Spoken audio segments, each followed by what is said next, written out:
Hello everybody, good afternoon and welcome to the United Stand. So we've got a couple of big stories for you in the Manchester United transfer news arena involving Cesco and Antony. So let's get straight into it. So Manchester United and Newcastle have registered their interest in Benjamin Cesco. No negotiations with both clubs yet. Cesco would rather move to Manchester United than Newcastle. So significantly, this is coming in from Guido Schaefer, who is a chief reporter for Leipzig. Now, the interesting thing about this is, if you pop this in, look, I mean, I'm just going to be honest and say this is what Grok says. How reliable is this source? Guido Schaefer is a reliable journalist with RB Leipzig News via Leipziger Volkszeitung with a strong track record in Bundesliga transfers. So, look, I've told a few jokes about Newcastle before. When they scored against us, I was like, it's like a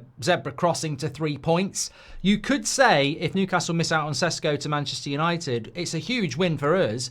And Newcastle have become the zebra crossing of transfers as they show interest and people use it as a crossing to something better.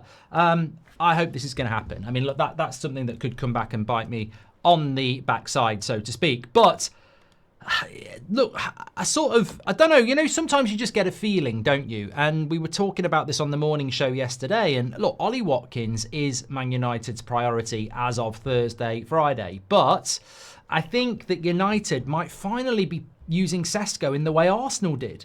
Like, I genuinely do feel that Cesco is a possibility for United. We had Fabrizio Romano talking about it this morning, but what we don't know is what Cesco's preference is. We're now look, this morning, Romano said, watch out over the next few days, United could make a move on Cesco. This afternoon, we get a different development that Cesco would prefer us over Newcastle. So that is more of a development. I would say this, that what United need to do here is learn from what Arsenal did with Gyökeres and Cesco. You line up two players. You get both players to want to come to you, and then you say to those players, we need a bit of help here. Like, you've got to be saying to your clubs that you want to go, and ultimately we will go for the deal that's better for us because we're not rich. And then that puts it sort of on to Cesco and Watkins' agent and player to be going, look, I want to go. This is where I want to go. And put a bit of pressure on that way. Now, it didn't work for Cesco with Arsenal because they went for Gyökeres. But maybe they will have learned some mistakes themselves about that was an opportunity. I remember at the time, Leipzig, the agent of Cesco was very respectful of Leipzig, which was very nice. But ultimately, Sporting's Gyökeres and his agent weren't that respectful of Sporting, and they got their move. So they might have learned something there on, nice guys don't always get the prom queen, or the other way around. So will they have learned something from that Arsenal negotiation? If Manchester United is what they want, they might need to lean on Leipzig a little bit much. But also Leipzig themselves may be feeling that now is the time to cash in as well and do other bits. They're part of the RB group. There's always a pathway from other clubs like Salzburg for them to bring players in.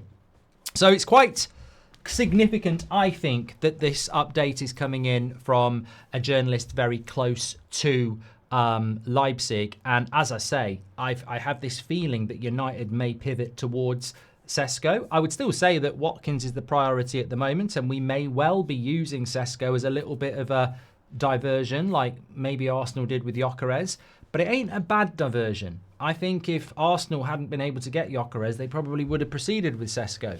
And if we can't get Watkins, then maybe we, would go for Cesco. Maybe we'd go for Cesco anyway. Maybe we're looking at Watkins thinking Cesco's too expensive. Then we've heard Newcastle are in. We've heard what the deal is. And we're like, actually, we'll go there now. So, look, what would you prefer, Cesco or Watkins? I think that's a poll we'll definitely do on the 8 o'clock show. For me, the pros and cons are very simple. Premier League proven, Watkins' last 2 seasons in the Premier League is amazing for goals and assists. Put that in a Man United side, you're expecting to get that guaranteed for the next couple of years. That helps you climb the table.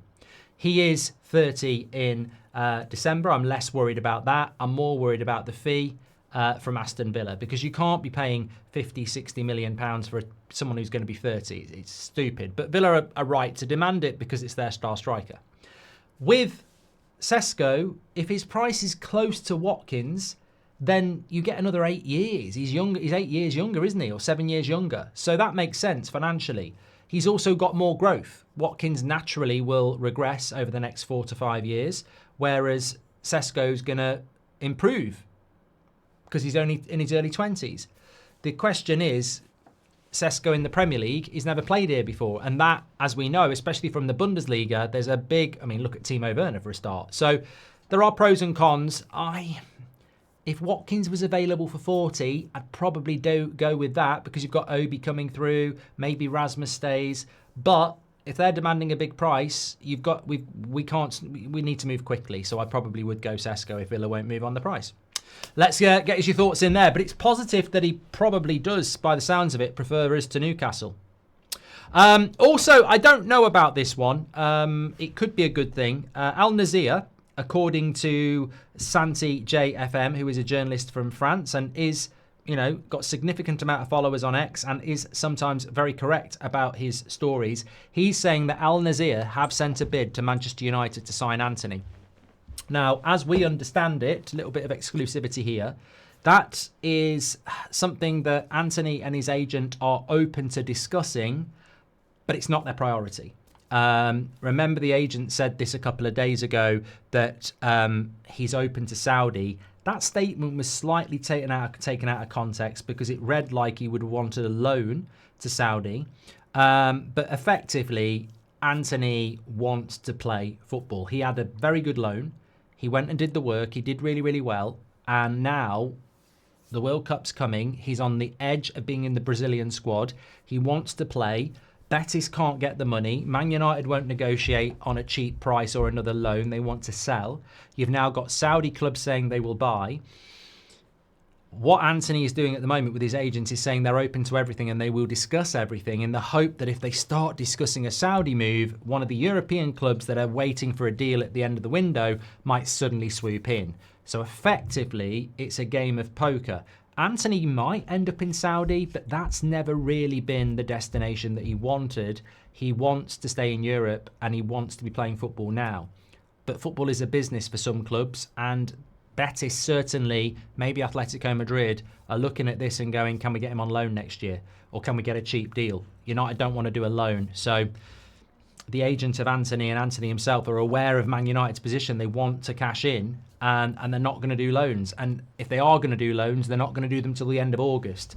So it could be, out of necessity to play football, Antony might fancy the Saudi move. Obviously, he'll earn a lot of money out of that as well. So it's certainly one to keep an eye on, but it isn't their priority. But the problem is no one's coming up in Europe with the money and he wants to play. And if he waits till the end of the month, he misses the start of the season, he misses a pre-season. The question is, yeah, you'll get good money in Saudi, but will you get in the Brazil squad? So it's a bit of a balancing act for Antony and his agent at the moment, but it might do what they want it to do. Expressing interest in the Saudi move and drawing a bid out from Saudi might prompt European clubs to do stuff. It certainly worked with Osimhen, who was meant to be going to Saudi, and then European clubs sort of like went, well, if you're interested, what can we do? And that's why I ended up in Galatasaray. So at Galatasaray. So look, interesting. Two very interesting updates. Give us your thoughts on those, of course. I will obviously be picking up this and other bits at 8 o'clock as well. Also, just a very nice way to end the show.